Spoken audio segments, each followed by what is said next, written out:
Another one of these fairly quick how-to videos today. Gonna replace the turn signals. They're not that hard to replace, so we'll walk through it real quick and show you how.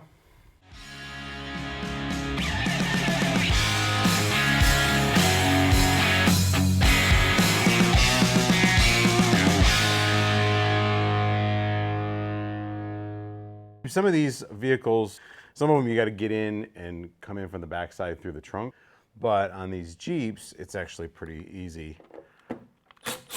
There's 4 screws here in front.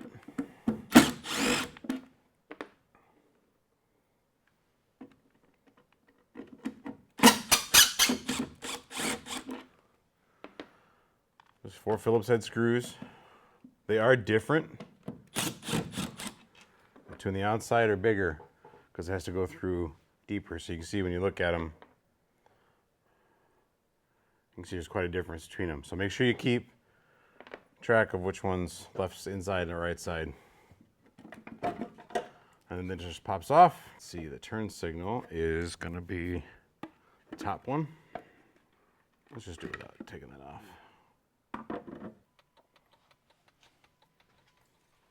Okay, yeah, so right turn signal, no blinky.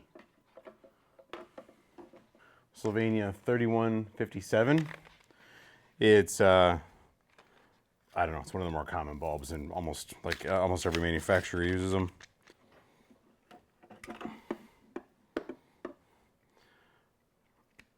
Pop a new bulb in. Let's see if she blinks.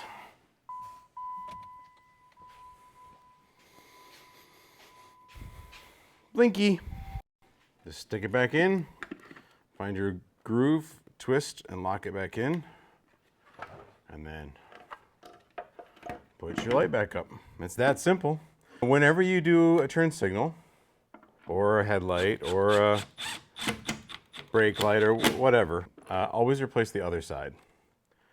Now I get it, sometimes they're hard to do, and you don't want to do the other side because it was hard to do. These are easy, right? So it's not a big deal, but if one's gone out, then the other one's probably on its way because they were probably put in at the same time. And they're gonna go bad at the same time. They have a shelf life. So I'm gonna go do the driver's side.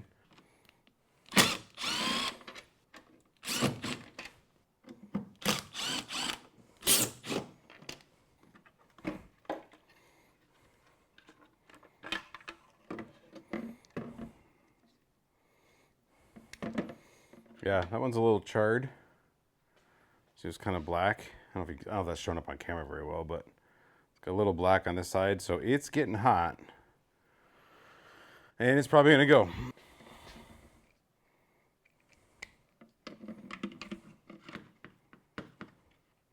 Let's twist that back on. Make sure you get that the right orientation. And put her back together. Easy peasy. That's one of the things about these Jeeps. They're super easy to work on for the most part, at least exterior wise. Not so much when you're changing oil pressure sensors. Okay. Easy peasy, right? Like I said, if you do one, do the other, because that one was probably, days, weeks from blowing out, and I was just going to do this again anyway. So since I got everything out to do it, let's just get it all done at once, and now we're good to go forever. How many years these bulbs last? This is a 10-year-old, 11-year-old Jeep, so they were probably original bulbs. So we got another 10 years. As always, hope that helps. Thanks for watching. Appreciate you guys very much, and we'll see you next time.